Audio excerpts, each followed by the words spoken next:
Takto dopadnú, prosím, pekne reďkovky, keď ich zabudnete zjesť. Alebo za 2 dní, potom ako si ich kúpite v obchode.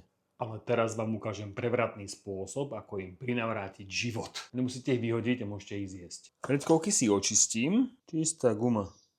Zajtra z nebude chrumkavá reďkovka. Pozri.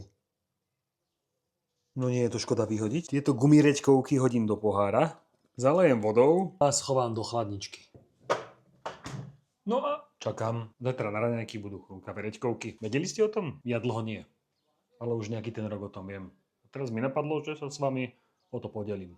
Takže ahojte, namačajte reďkovky suché a nejeste zvieratka. Zabudol som na reďkovky, aj na raňajky. No reďkovky vám ukážem a raňajky už nestíham. Takto vyzerajú reďkovky po jednom dni. Tak nabrali vodu, že nejdu ani z pohára von. No nevyberem to.